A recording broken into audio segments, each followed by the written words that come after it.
If you found this podcast, chances are you're a high achiever and you're successful.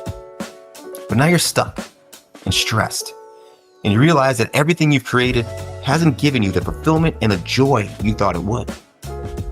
This is where we discuss the keys of high performance mindset and stepping into the next best version of yourself. Welcome to the Positive Persistence Podcast. Welcome back to another episode of the Positive Persistence Podcast, where we bring you stories to inspire you and strategies to help you tap into your potential and become your best self. Today, we're joined by an incredible guest whose journey of resilience and courage is going to resonate with all of us. She's a host of the Daily Fight podcast, author, speaker, and future self-coach, who was voted Yahoo's top 5 mindset coaches. Now, her insights not only inspire, but provide practical tools for anyone looking to redefine their narrative and pursue fulfillment despite difficulties. Robyn Tanner, welcome to the show. Thank you for having me, Ian. I'm excited to be here. Yeah, I am super excited to have this conversation because as we were talking about before we started recording this episode, so many things that I find that we have in common, and your story is an amazing one. And I want to hop into this conversation with just a general question for some of us who don't know. If you can help us explain, what is a future self-coach? What is a future self-coach? That's a great question. That's who you're trying to become. The roar inside, that beast inside. For me, it's a roar. It's a beast. That obsession that you have inside. The buzzword term is that next era self. It's who you're trying to become, what you want to do. And I'm the person that bridges that gap, that basically helps coach you and trains you up to get you there. So helping you step into that next best version of yourself. Yeah. Stepping up, calling, I like to say challenges you, calls you out and calls you up is more like it for me. That fitness trainer comes out in me, but it's definitely a call up. If we want to get more into it, it's a call up. I can't stay here. I must go. I must do this. I have to. It is not a question of maybe if I'd like to one day. It's I have to. God's put this on me. I can't not answer it. It's a responsibility. Other people are relying on me, and we're not talking about food on the table. We're talking about legacies, chain breaking, changing the world one person at a time, as woo-woo as that might sound. Like, who is little me to change the world? But that's how it's done. And it's just that God dream that's been put on your heart and dropped into your soul that you must answer. And he's done that for me, so I pass it on to others. That's awesome. With a bite. With a bite, yes. Hopefully, we will. We'll with a bite. Why you have nice. that? Why you have that bite? For those of you who don't know, and we probably will learn through this conversation, that Robyn doesn't pull any punches. She tells it how it is, and she will get up in you if you stray from the course. So, with that being said, let's talk about your journey. So, can you share with us like your journey and your personal experience where you faced a significant setback and had to fight for your comeback? Oh, man, where do we start? The big doozy in the room is I'm a personal trainer of 30 years. That is the heart of me, fitness coach like you. As much as I'm a writer and, I've written books, I'm a ghostwriter, I'm all of these things, but the heart and soul and bones of me is I'm a coach, I'm a trainer. I've done it since I was 19. And I'm missing part of my spine. I have a partially dead leg. I live with degenerative chronic problems. I was left for dead. I had a rare infection and I went misdiagnosed. I was overlooked. I was rejected. I was dismissed. I was put off by multiple doctors at multiple hospitals with multiple tests. I was put through the rigmarole of all the MRIs and CAT scans and the blood work, and human error missed me. And that's the short of it. But I was in the best shape of my life, a young mother of 2. I had a 3 and a 5-year-old at the time, running marathon, Tough Mudders, CrossFit, stay-at-home mom, had all the bells and the whistles, the husband, the house, the fancy cars, the dog, the cat, like all of it. And one day it was pretty much stripped from me. I couldn't walk. I couldn't get dressed. I was crawling on the floor on my hands and knees. I looked completely fine, like as fine as I do now. That I looked like there was nothing wrong with me. Yeah. And I was in brutal, excruciating pain. And so I went to, for over 6 weeks, I went to the doctors, emergency rooms, and they just kept pumping me full of medication, to numb the pain, steroids. They couldn't find anything wrong with me. And I had to fight for myself through its hormones. It's in your head. You work out too much. There's nothing wrong with you. You sprained your ankle. It's overtraining. It's this, it's that. What happened ultimately was me advocating for myself and listening to my body and knowing that something was really wrong with me. After about 7 weeks, a gut instinct and a really good physical therapist helped me. Went to a ninth doctor and a bunch more phone calls. And long story short, they finally found a couple abscesses that had been growing in my spine and in my hip. And it was a rare infection called Streptococcus pneumoniae. And it was growing up my spine and in my hip. You're going to die if we do not do emergency surgery and get this out of you now. Sign your life away. And a swarm of 7 doctors were over me like a science project because it was rare. It wasn't seen in somebody like me. It was supposed to be like 70 plus diabetic elderly patients in nursing homes. It wasn't supposed to be in this little tiny healthy white girl doing fitness and who looked normal. So they did emergency surgery. They removed part of my spine and my lumbar and my sacrum region and removed some from my hip, quite a bit. And why did they have to do that? Why did they have to remove that from you? The abscess had invaded into the bone structure. So it had gotten into my bone and into my bloodstream and into the muscle. And it had been there for almost 7 weeks and it had walled off. So it had already invaded so much of me. It had been like growing, like literally up to the couple more hours, I would have been dead, would have been paralyzed.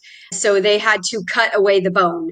They just removed my dinosaur pieces. And they did not replace it back with anything. And they removed a little part of my hip and then left drains in me and tubes to keep getting the rest of the infection out of me. But I then went into ICU and was septic. So I spent 7 days in ICU and then they didn't know what the infection was. So they had to grow it, learn what it was. And then I had to go through 6 months of, therapy, learning to walk again, IV medications with the PICC line. That was the comeback. That was a life-changing, moment for me. Had I not advocated for myself, I wouldn't be here today. It would have killed me. In the nick of time, just in the nick of time. Yeah.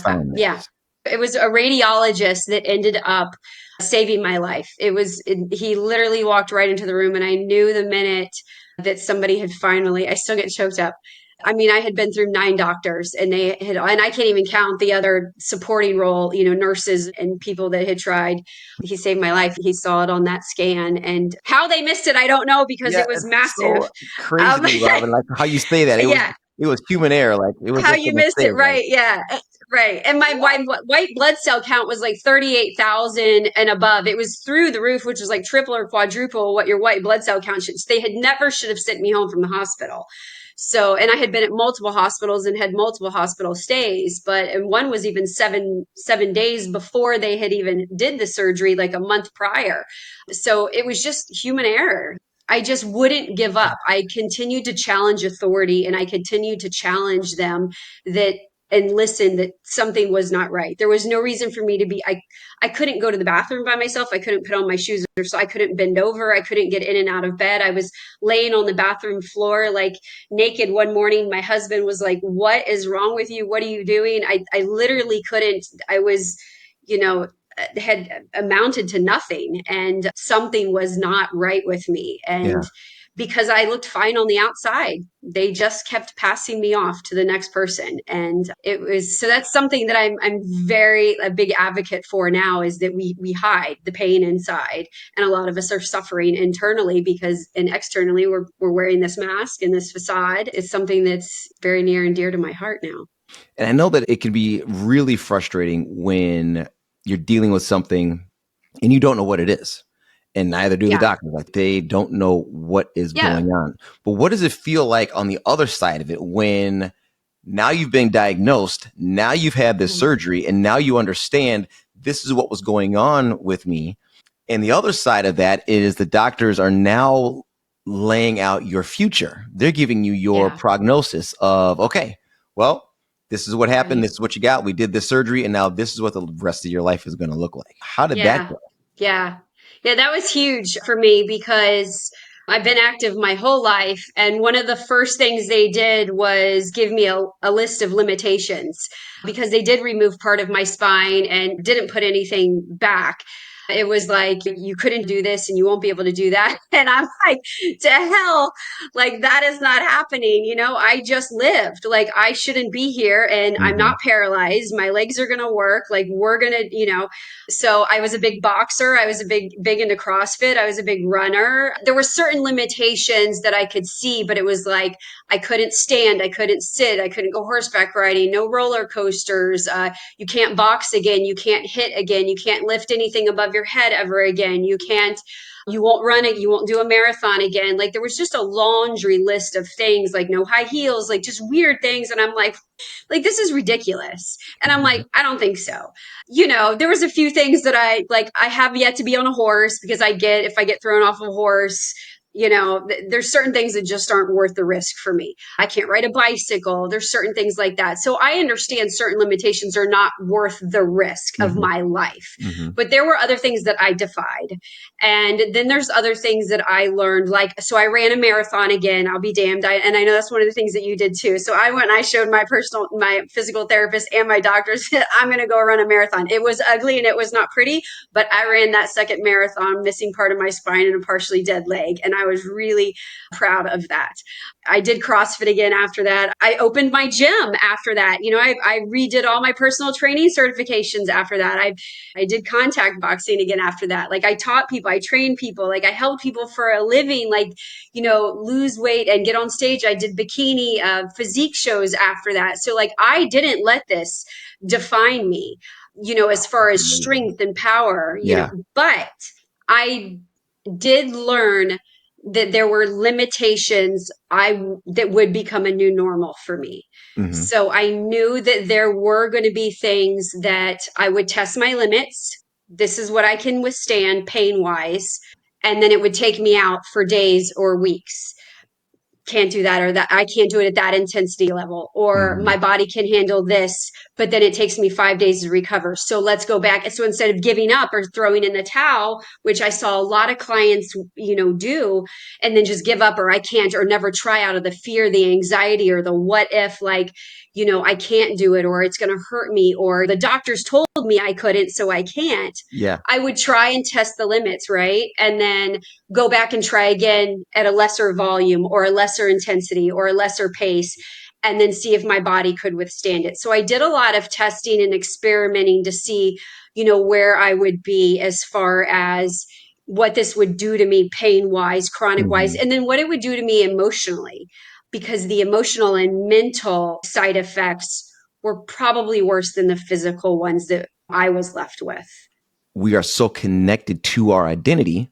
Yeah. And once that is stripped from you, taken from you, or has been changed or augmented in some way without your permission, right? Well, it wasn't your Yeah, idea, yeah, that's huge. That's right? that's key, without your permission. Yeah. That really affects you emotionally because your Yeah. core being is no longer like it's different now. How did you deal with the emotional side and the mental side of being this badass person that did all of these hard things and then all of a Mm, sudden you couldn't, but then you fought your way back and you were able to do yeah. them, but you weren't able to do them how you wanted to. You started to have to weigh the risk reward on pushing yourself when before you didn't even have to think about it. Like that's just what you did because that's who you were. Well, you want the truth? Of course. You Of want the course. truth for all the other women out there that are, and I don't know if this is the same for men. Honestly, Ian, it wasn't until this year that I probably really processed it. The actual mental and emotional, that I actually was able to release it and process everything, that I actually got to just feel it. Because when I got out of the hospital, I had to go right back to being a mom. My stepmom was dying. I ended up going through a separation. I Hmm. went through a divorce, because Hmm. the full circle moment here is that I believe so much that that came to basically deconstruct my life so God could build it back the right way. And it blew up my life. Yeah. And so I pretty much did die. That old life died. And so this kind of catapulted me into the future self coach because I was not living an honest life, an authentic life to who I had lost myself. And when I kind of woke up from that, I realized I just got a second chance on life. So I'm going to start doing the things that I want. I was the identity of the one that pushed through, the warrior, the fighter, the survivor, the overcomer. So I didn't feel anything. I didn't have time to. I had to get better. I had to get stronger. I put myself into the gym. I was lifting weights. I was getting stronger. I was regaining my strength. I never felt anything emotionally or mentally. Sure, I would cry. I would get upset. But for the most part, I was thrown right back into being a mom. I had to be a mom. Then I was going through a divorce. Then I was building a business. Then I was taking care of clients. Then I was moving. Then I was grieving somebody, my stepmom who raised me since I was 5. Then my business partner left me. And then I was grieving that. Then I was building a new business. And then I was burning that business down and starting another business. And then I was writing a book. And so I was always in a producing and performing and pushing through. I never stopped to feel like the trauma that happened to my body and let myself like just be in it. I allowed myself to process it all. Woo! That, it took some like cleaning house and like it took therapy. There was a lot of mental, emotional, like I've done personal development for years. I've done my own business for 10 years, mindset coach, high performance coach, personal development work, self-help work. I got into all of that 10 years ago. When this happened, I started getting into it and dabbling into it, and I wasn't quite sure what I was doing. Then past 5, 6 years, I started getting into it more and more. So I was starting to process it all. But this year I was able to really release the trauma from my body. And this was the first year that I could tell that like it's gone. So there's no more performing. There's no more pushing through. There's no more. And not that any of it was ever a facade. It was always true, but it was always for somebody else, for the clients or for the business or for the mission or for the ministry or for the message or for, God wants me to do this. So I got to keep it going instead of he actually wants you to rest and feel like what happened. So it's been a journey to like my body again after what it went through and appreciate it, that I don't have to beat it up every day to appreciate it. I don't have to prove myself anymore. I don't have to go squat 300 pounds, to prove that my legs are strong. Like they're just strong. I don't have to go run a third marathon. I don't have to do those things anymore. I'm okay doing stretching and Pilates or yoga a couple of times a week and 3 days of straight. I don't have to do as much anymore, but it has been a long time to not have to prove myself that I'm alive or that it didn't take me out or that it didn't beat me. It's time to ask yourself, when was the last time you prioritized you? Did you know that research shows that nearly 85% of high performers struggle to maintain a performance mindset while juggling the demands of work and personal life? Those who actively prioritize their performance mindset and personal growth are 30% more likely to achieve their goals in business and life. If you're feeling crippling stress and anxiety, or if you're feeling guilty when you take a moment for yourself, or if you're stuck in the grind and feeling burnt out, you're not alone. Many of us yearn for more, but struggle with the fear of being judged or feeling selfish. And you want to step into the next best version of yourself. That's why I created the Rinse Method, which got me from paraplegic to marathon runner. Backed by science-based proven strategies and now customized for high performers like you. If you're stuck and stressed and want clear steps that you can implement today to move forward, make sure you visit thepositivepersistence.com to download our free Rinse PDF. There are so many pearls of wisdom in what you just said, in talking to the importance of creating space for yourself so you could actually feel what's going on. Because I, like you, and I still haven't processed everything. And it's been 15, 16 years because I was just focused on getting better. And I had 2 young kids and I was, trying to build my career. And like, we do that. And regular, I say regular individuals, but also like high performers, we're not regular. There is nothing regular about us. Well, we're focused on the next thing and getting better. And then, you're talking about how you don't have to squat 300 pounds, like to prove yourself. And I Yeah. think for a lot of us, we are always trying to prove something, and when you can get to that space of acceptance, which is something that you talk about in your book, and you can accept yourself as who you are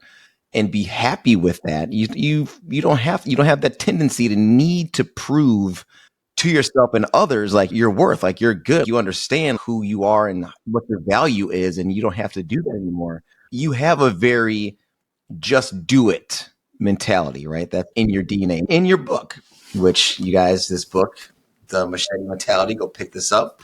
Great book. You talk about digging yourself up and out of your own mess. It's like drowning in the shallow end, you say. And you said, all you got to do is stand up, but the panic inside is more powerful than your ability to do so. And I read that line. I was like, wow, that is so true. Like there are so many of us that are dealing with a situation where we are stuck, where we feel set back, where we feel like, I don't know if I can push forward. I don't know if I can achieve this thing that I need to achieve so I can feel confident about myself. But like you say, it's like, all you got to do is just stand up and do the thing. But you have that panic, you have that worry, and that's what's holding us back. So how do we break through that? And before I even ask you that question, well, I'm really making this difficult for you. Before I even ask you that question, what is that? Like, what is that emotion? What is that feeling of that panic that's inside that's more powerful than our ability to just stand up for ourselves? Yeah, that's a great question. I think the thing that's inside is the urgency that I have to answer that. I call it so many different things because it depends on who's operating at the moment because we have multiple personalities and multiple versions of us, which is probably the answer to the second question, which you'll have to ask me again. Mm-hmm. But there is an urgency inside. And I think self help and personal development land out here in 2025 has gone soft on us. And I'm here to change the game because, and I think you are too, and Anthony is, because there's an urgency inside. There is a beast inside of us, and it's an obsession that will not leave you alone. And you can call it a whisper, and people talk about it being delayed, and God is delaying you. And God is not delaying you, you are delaying you. God is giving you absolutely everything. You are delaying you by not answering the calling that has been put inside of you for that roar that you have, that thing that you have that is right here that you are not purging, that you are not releasing, that is only you can do. And I say it like that because we have similar backgrounds, but we can only do it in our own way. There's so much cookie cutter cliche soft out there. People that have faced death, people that have faced mortality, people that have faced the edge of, oh my God, like I could have been, that have had that life and death. And Mm-hmm. yes, like it could have been worse, right? Like we could not be here, but we got a second chance. It's hard to teach mortality motivation. I think that we're here to make sure to tell people that there is an urgency to life. And why aren't you running for it? Why aren't you running? Why are you waiting? Like life changes in an instant, and you're in charge of it. So like you don't have to wait for the life and death moment or the back against a wall or the bill or the medical report or the divorce. It can change in a conversation in a flip of a switch. And I come from a household of people that gave up on themselves. I come from a brother that is an addict. So I'm a sister of an addict. So I come from a land of, I believe in choices, and I believe in that you choose your choices. And that is in my book as well. Mm-hmm. And I think it's just that standing up in the shallow end is just you choosing for you and saying, forget everybody else, and I did good there because I usually probably would have cursed, but it's, and not because you're not going to get paid and that cliche. I'm, can you tell I don't like buzzwords or molds or anything like that.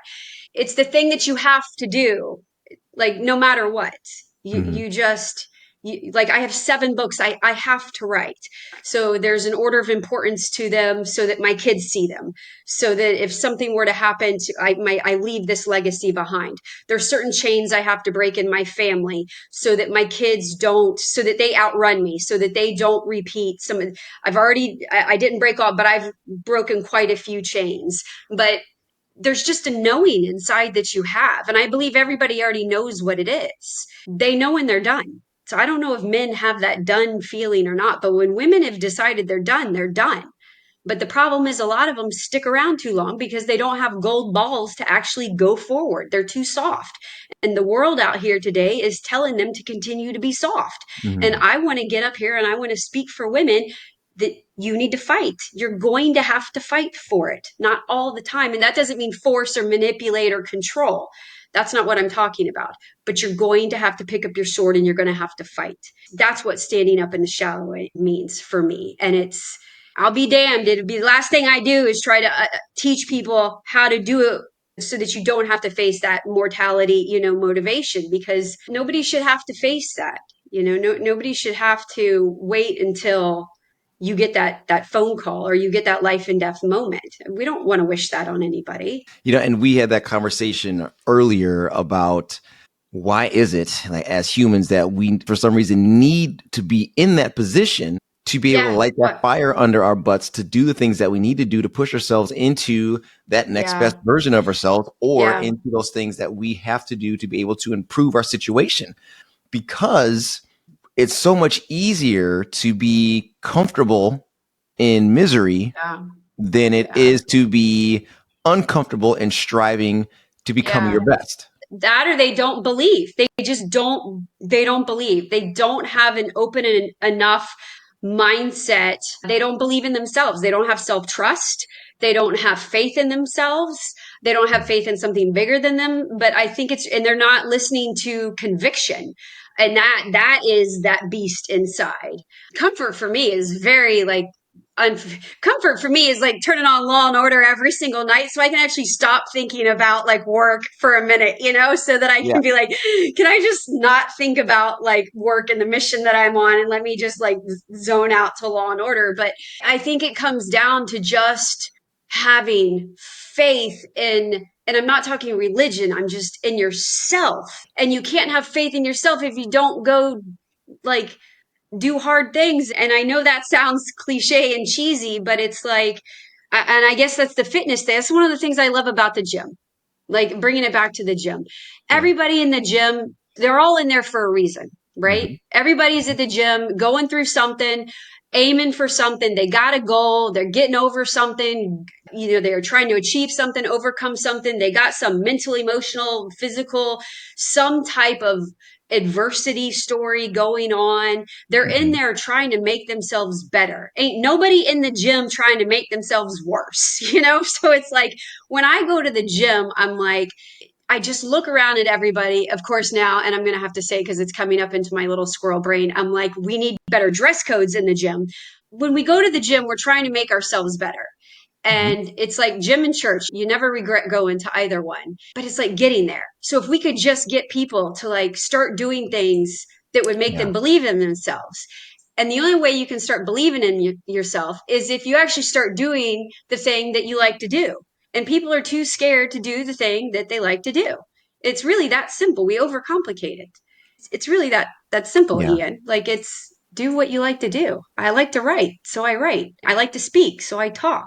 I like to Mhm. coach, so I yell at people and tell them what to do. I like to work out. I Yeah. like to look good. I like to take care of my body, so I go to the gym. Life is good. It's that simple. It doesn't have to be hard. It doesn't have to be hard. However, adversity is hard, right? The things that stand in our way, that stop us from chasing down our dreams and our goals. And in your book, you talk about like how to overcome adversity effectively. And one of your quotes is that you say that this is a relentless pursuit and enduring patience with an expectation of victory, which I love that part even more, with a faith, whatever it is, has already happened for you. That's the thing. Like when we were talking earlier, like what is it that that drives people who are overachievers or who are high achievers or who are able to do what other people look at and say that's unbelievable or unthinkable. That quote is so clear. In order to achieve the unthinkable, you have to have that relentless pursuit with knowing that it's not going to happen overnight. Knowing that whether it's your fitness journey or whether it is your career journey or whatever it is, you're going to have to put the work in. You're going to have to put the reps in. It's going to be a grind, right? There are going to be the parts that you're just going to have to embrace the suck and do it anyway, because that's the part of the journey. But by doing that, by doing the work, expect that you're going to win in the end. I think that is such an important message for people to have that faith in themselves and that belief that you're talking about. It's like, you need to expect that you are going to win. Like, that's the only option that there is. I love how you put that in the book. It's like, yes, I am on par with that for sure. Now, I want to talk about a word or two words actually that you also talk about in your book. One we've already used today a couple of times, and that is stuck. What's the difference Okay. between stuck and Oh settling? yeah. Oh yeah, the whole chapter on that. But you're quizzing me on my book. Yeah. Feels good. Stuck and Something there. settling. Wow. Yeah, that's a great. So Mhm. settling is you've thrown in the towel. Like you've pretty much, and I'll give you the short version, you've pretty much given up. You've succumbed to your circumstances, your conditions. You are settling. It's not going to get any better than this. The comfort, the familiarity, it is what it is. This is life. Yeah, you're done. This is what I got. Yeah, I'm done. Mhm. Stuck is you still got some hope. You still got some fight left in you. You've still got some wiggle room. You've still got some gumption in you. You got this in you, right? And if you can get with somebody that's got this in them, you can make it out. That's all you got to do is team up Mhm. with the right person, Yeah. whether it's a coach or a mentor or a podcast or my book, something, right? Like Yeah. the right gym, you can just hitch yourself a ride with the right quote, the right anything. You can get yourself unstuck like that. Sometimes I read something yesterday that was so great that was basically the right sentence from an author, right? Can do like 7 years worth of what any therapy, couldn't help you with. So that's basically the difference. Like stuck and settling. Stuck is like, yeah, you're here and you might be here. We all get stuck, right? Because we all can get stuck in a bad attitude or behavior or relationship or a job, but you still have an open mindset. You still, you got space. You Right. have not given up. Yeah. Settling is where I came from. I exited the heck out of that room. Settling is I gave up and I quit. Stuck is not. I love that's one of my favorite chapters in the book. That was a big Yeah. one. Stuck and settling. There, yeah. Yeah. I love that comparison because I started to realize that there have been many times in my life where I settled, and there are other times that I was stuck. Some in different areas of my life, but at the same time. Yeah. But I was Yeah. both stuck and settling. You know, Settling. Yeah. so Yeah. it's just that's so poignant for, I think, our listeners and viewers to ask themselves, like, where are you? Are you stuck Yeah. or are you settling? Settling. Yeah. Because they are And you, two very different things. yeah. And you can change the settling. You can decide, I'm not settling anymore.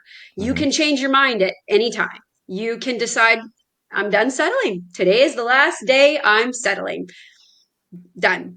Yeah. And you can change it right then and there. So just because if you catch yourself like I'm settling here, it doesn't mean it's doomsday over for you. So, if you're reading that chapter or you're hearing this, there's still a chance for you. It's not like all hope is gone. That may be the way that you were thinking, but like your current self and your future self can be like, all right, let's like, we can turn it around here. We can change that mindset. Like, cause it's just behavior. That's all. You just have to do something different.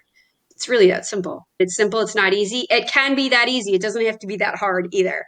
So then they'll be like, Yeah. oh, but then it's not that easy. I'm like, it can be that easy. So I used to be a believer in that too. And I'm like, everything doesn't have to be hard. because I grew up like that too, because I'm a fighter, right? Everything has to be hard, do hard things, like Hmm. let's go push the tires and flip 300-pound tires in the parking lot. And all the workouts have to be hard. So like I had to change to some of the workouts. I'm sure you had to do as well. Like I had to be gentler on my body. If I wasn't going to live with long-term chronic pain and be in bed up all night, I Right. had to learn to do yoga and mobility moments and Pilates and bar workouts and different type of workouts when I loved throwing around kettlebells and really heavy weights. Like I loved that. But I also had to learn to incorporate softer workouts as well. Everything didn't have to be so hard and tough. So we Yeah. can be, there can be some masculine and feminine, there can be some soft, there can be some hard, it can be simple. It doesn't always have to be hard. So Right. if you find yourself, thinking that way, it doesn't have to be. And this is coming from somebody who spent, the past 10 years going hard. Going through it. Yeah. I mean, you have been through a Yeah. lot of hard stuff. And like speaking of your journey, that has included a lot of ups and downs, Yeah. surgeries, health scares. So how was your experience in Yeah. life that you've had to deal with? How has it influenced like your business philosophy and the way that you Yeah. support your clients as they pursue their goals? I think for the most part, my way of influence is the way that I probably lead them, coach them, and direct them. I don't let them sit. I'm very transparent and I'm very open book. I'm a tough love coach, if you couldn't tell. So I don't do excuses, laziness. People that work with me know this up front. So there's no sugarcoating, candy coating anything with me. So they know before, signing on the dotted line with me, what you see is what you get. And it's going to be a very raw journey. I share myself with them very openly and authentically, what I've been through. They know I've been homeless. I've been evicted. They know I've been through abusive relationship. They know like all the things that I've been through. They also know that I put on my big girl panties and I woman up when I need to. And if I got to cry in the shower, I cry in the shower. But they also know that I find a way out. The title of my book, The Machete Mentality, is We Make a Way. There is always a way, and we are resourceful, and we will find it, and we will create one. And we do this by facing our giants and being honest with ourselves and taking ownership for who we are and where we are. We do not cry about the past. We use the past as leverage forward to show us who we are, who we don't want to be ever again, what it made us. We get that on board. I used to have a belief of teaching them you have to abandon your old self. And I don't believe that anymore. Now I believe we need to use her or him, right? And we need to bring that old self along for the ride and team up. Everybody's on the same team now. Instead of like having I had mentioned before, like we've got multiple personalities. I think that's one of the things that I help them with is all the different versions of themselves, to be resourceful, to tap into who's leading today, who's managing today, who needs to operate. Because when you're trying to become someone new, and a coach is trying to get them there faster, Hmm. efficiently, safely. And I don't care if you're a mindset coach, a fitness coach, a health coach, a transformation coach, whatever coach. We're trying to get them there effectively, safely. Don't make all the mistakes that I made, right? Like learn from me. And this is the way that I did it. And mine is tapping into these were all the mistakes I made. These were my choices. These were my circumstances. This was my adversity. This is my street cred in it. This is my education and experience. Let's bring it along for the ride. Current self, okay? We're going to law and order it. We're going to question it. We are going to ask until. One of the biggest things I help them with is asking until. We go 7 layers deeper, and my writing helps with that. So, like, I help them with point of view, digging beneath the layers, right? Because they're coming to us with stories that are never the truth. And we got to get to the truth and dig deeper and deeper and deeper. And current self is our most deadliest self. And then future self is, do we believe it yet? And how do we trust it yet? Does it have, like, you don't have integrity or self-respect there yet because you haven't done it. You've only seen glimpses of it. So until that person can fully operate, and you see me, I'm like, still you can fully operate here in your future self. You Hmm. can't really trust current self because they're caught up in all the day-to-day stuff. And then this old self will pull you backwards, but also teach you a lot of stuff. And that person's also the badass and the warrior that got you through all the adversity. So and I've been all of these people. I've been super successful. I've been at the lowest low, sleeping in my gym on the yoga mats, missing part of my spine, going through abuse, been choked out, spit on, had barbells, a dumbbell thrown at my head, like horrible things, right? And then get up at 5 a.m. and teach class and rah, rah, rah, and put on a bikini and stand on stage and win an award and everything is okay. And then cry at night with a bottle of wine. And then to overcome that, and you don't drink anymore, and you clean up your diet, and you don't do those, and to be witnessing yourself. So I share that with my clients, and I teach them how to do that in a way that is honest through what I call sober leadership, meaning I don't teach them anything that I'm not sober in for multiple years. I have held it for 2, 3, 4, 5, 6, 7, 8, 9 years. The thing that I'm teaching them, it's not like, oh, hey, I've done this for like 6 weeks and now let me coach you in it. There's too many coaches around there saying, Right. So I think those things have really helped me influence whether I'm coaching them, leading them, helping them write their book or edit their lives in some way, integrate all their different versions of themselves, integrate their circumstances and their adversities and use them and find out what their real story is, because their story is never their story. I mean, there's like 20 versions of my story. There's 20 versions of your story, and we're telling one that could be told 20 different ways, good, bad, ugly, or awesome, and deciding which one is going to show up today and run the room, get you one step closer to the self that you actually want to be. So it's an amusement park. Man, that is a perfect segue into how I'd like to wrap up our conversation, which I wish I didn't have to do because I feel like I could talk with you all day about this stuff. But I want to let our listeners and viewers know where they can find out more about you and how to get in contact with you, and where your books, your coaching services, all of that. So where can we find out more about Robyn Tanner? I'm on Instagram mostly, so they can go to Instagram, which is writer underscore Robyn Lynn. So it's writer like WRITER underscore Robyn Lynn, and it's Robyn with a Y. You can grab my book on Amazon, The Machete Mentality. So go grab that. And there is some awesome workbook questions built in. So there's no excuse, you can't afford a coach. There is, it's like a $24 coach right here. So it's workbook, built in there. Yeah, you can find out all of my coaching. Pretty much everything is on Instagram, or you can go to robyntanner.com. That's my website for ghostwriting, for developmental editing. And then I have a really awesome coaching program for women called The Edit. It's a live boardroom for women when they're ready to stop running everybody else's life and they're ready to run their own. That's a coaching membership that I have for women. They can reach out to me about that. Yeah. Awesome. We will have the links for all of that in our show notes. Robyn, I want to say just thank you for taking the time out for joining us on this episode. There's been so much knowledge that you dropped in here. And I want to also thank our listeners and our viewers, as always, for tuning in. And we will wrap it up like we always do. Remember to stay positive, stay persistent, and know that mindset is everything. And we'll see you next time. Thank you for tuning in and being part of the Positive Persistence family. We're having a great time creating this content, and we truly hope it inspires you to embrace positivity and persistence in your own journey. If this podcast episode inspired you or entertained you, scroll down, hit those stars, and leave a comment or two. Your 5-star reviews and shares encourage us and help us grow the show. So until next time, stay positive, stay persistent, and remember, mindset is everything.